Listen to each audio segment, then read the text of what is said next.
Hold up. Every day I wake up, wake your ass up. The Breakfast Club. Y'all finished or y'all done? It's the world's most dangerous morning show, The Breakfast Club. Charlamagne the God, DJ Envy, Jess Hilarious. Neither one of them here today, but Loren LoRosa is here, and we got Tezlyn Figaro live in studio to do front page news because Tez is going to be on CNN tonight on Abby Phillips' show at 10 p.m. So she's in New York City. Good morning, Tez. Good morning, Charlamagne the God. Good morning, Loren LoRosa. Good morning. So happy to be here with the family. Let's get straight into it. Yesterday was day 2 with FBI Director Kash Patel faced criticism in his handling of the Charlie Kirk murder investigation, and they asked him about the Epstein files. Man, they really got into it, Charlamagne, on this one. But our girl, Jasmine Crockett, the representative Jasmine Crockett of Texas, said that Patel should be fired and was the least qualified FBI director in the history of the FBI. Representative Crockett made it clear that she had zero confidence in Patel's ability and talked about how he was at a fancy dinner posting inconsistencies. Let's take a listen. You were posted up having some fancy dinner to the extent that you posted not only once erroneously, you posted twice erroneously as it relates to catching somebody, and then you want to go and say, let me take a victory lap, because honestly, if it wasn't for parents deciding that they were going to turn in their child, it seems like y'all wouldn't have got there. Even though he literally confessed online. So I'm confused about what it is that the FBI is doing except for trying to put on a show for The Apprentice or whatever you want to call him.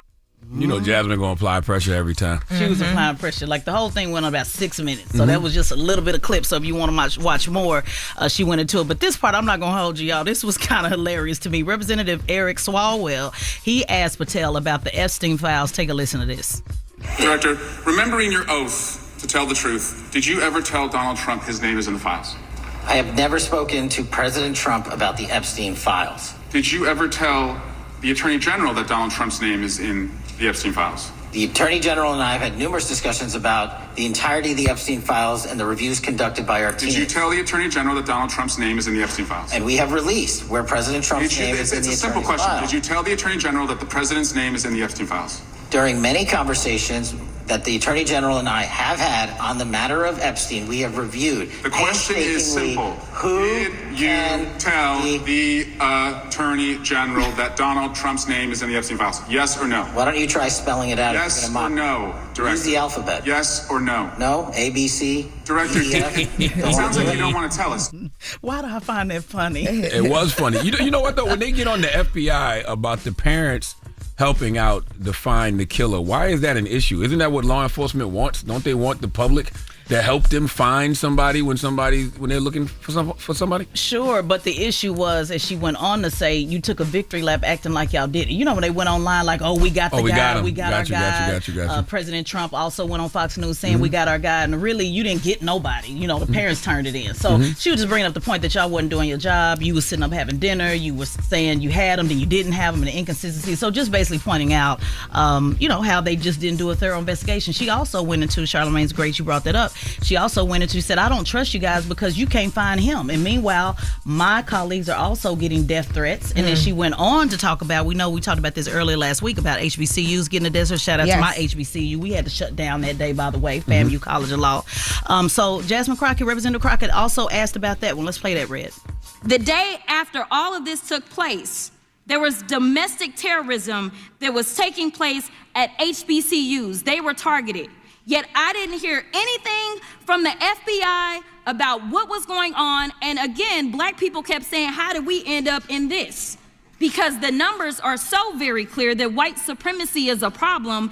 And honestly, I've not heard anything out of you today that makes me believe that you're going to do anything about the white supremacy problem. The one that is leading to children being killed, children being shot, as well as members of their community as they're worshiping in their churches. Yeah, the FBI actually released a statement and said those threats to the HBCUs were a hoax. Well, we wasn't interested in taking no chances. Exactly. For those who, it's so interesting because I posted on my Instagram, a professor had told a student at UCF, because even though it was still HBCUs, there was also a threat at UCF, University of Florida, which is a majority white institution, that said we're going to kill every end in sight.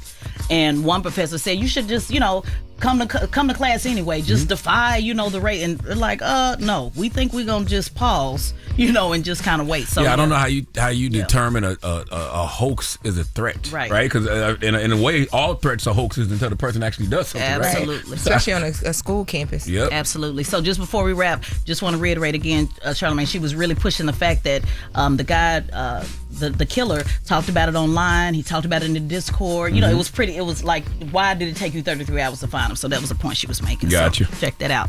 At 7 o'clock, we're going to talk about Trump. Donald Trump celebrates Jimmy Kimmel off the air. The internet went crazy about it yesterday, so we'll be talking about that at 7. Time for front page news. Tonight, the Buffalo Bills play the Miami Dolphins at 8:15 p.m. Eastern on Amazon Prime Video. And Jets quarterback Justin Fields will be out for Week 3's game versus the Tampa Bay Buccaneers due to a concussion. Tyrod Taylor will make his first start for the Jets. Red, you a Jets fan? Are you excited about that? I mean, they're going to lose it all the way, but... Damn! See, really I'm a Cowboy fan, but I at least every week got a little bit of hope. Jets fans don't have any hope. Damn! It's over. Jesus Christ. Teslin Figueroa is here for Front Page News. Good morning, Tess. Good morning, Charlamagne the God, Loren LoRosa. What we got? Yeah, let's talk about President Trump celebrating Jimmy Kimmel's off the air. He was yanked off the air yesterday, guys. Last minute, staff didn't even know. They just pulled him off. He is not on the air indefinitely, so that we don't know if he'll be coming back, not coming back. But right now, there is no show because they said that they didn't like his comments about the assassination of conservative activist Charlie Kirk. Now, on Truth Social, Donald Trump said that great news for America, that the ratings challenge Jimmy Kimmel's show is canceled. You may be asking, Lauren, because I know I did. I wanted to know, what did he actually say? Like, it must have been something so bad. So I went, looked it up like everybody else did. And I'm going to ask y'all if y'all thought it was bad or not, but we're going to take a listen. It was about 5 minutes, long. He said that conservatives were trying to score political points off Kirk's death. He joked about how Trump was mourning Kirk's death. He said it was like how a 4-year-old mourns. Let's take a listen. But on a human level, you can see how hard the president is taking this. My condolences on the loss of your friend Charlie Kirk. May I ask, sir, personally, how are you holding up over the last day and a half, sir? I think very good. And by the way, right there, you see all the trucks?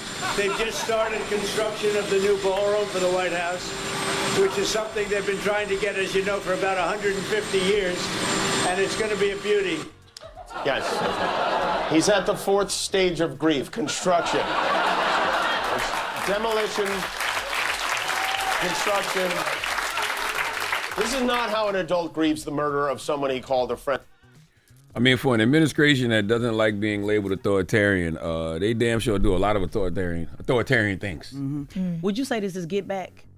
When, during the woke era, when everybody was getting canceled and people were getting off shows and people had to come, do you think this is kind of like, because remember they said that anybody that complains about free speech is a snowflake. That's what I'm saying. It could be get back, but it's very hypocritical of them if it is. You know what I mean? Because they were the party that was anti-cancel culture. They was the party that was, supposed to be for freedom of speech. So for them to be doing stuff like this now, even if it is get back, it's very, very, very hypocritical. Well, Donald Trump did say he was going to be their retribution.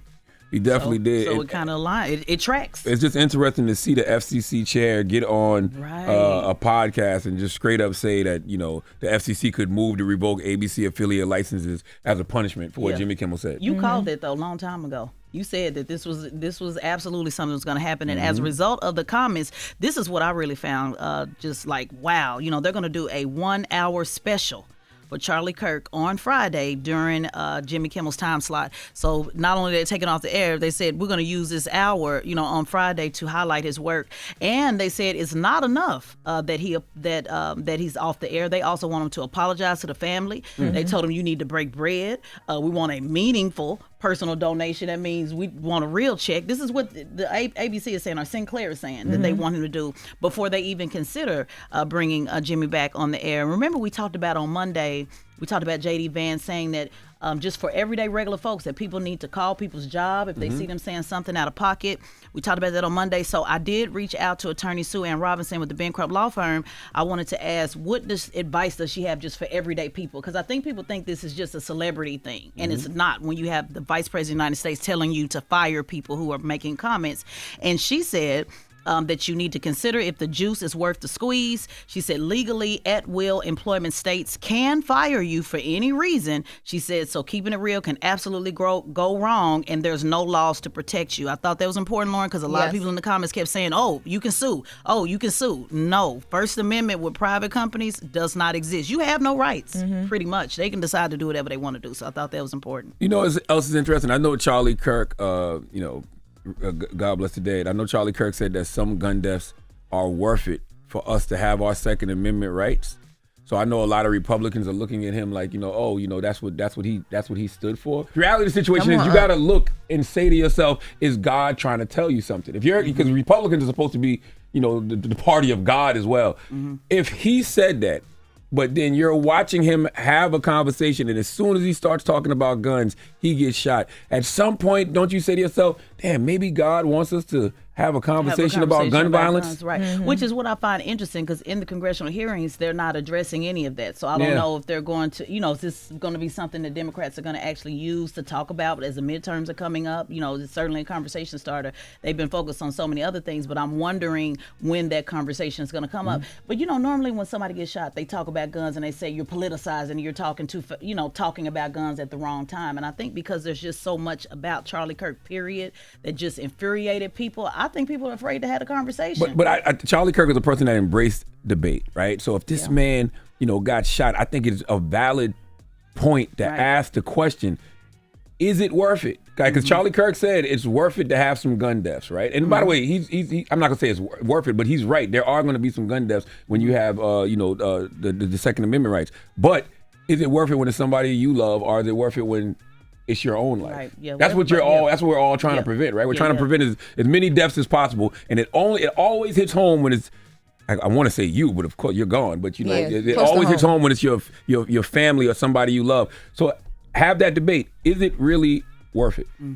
How can we slow down and by the way, we believe in Second Amendment. 100%. I'm 2A all day. Yeah, all day. Yeah, I'm 2A all day. But I think it's worth the debate. Charlie Kirk said it's worth it.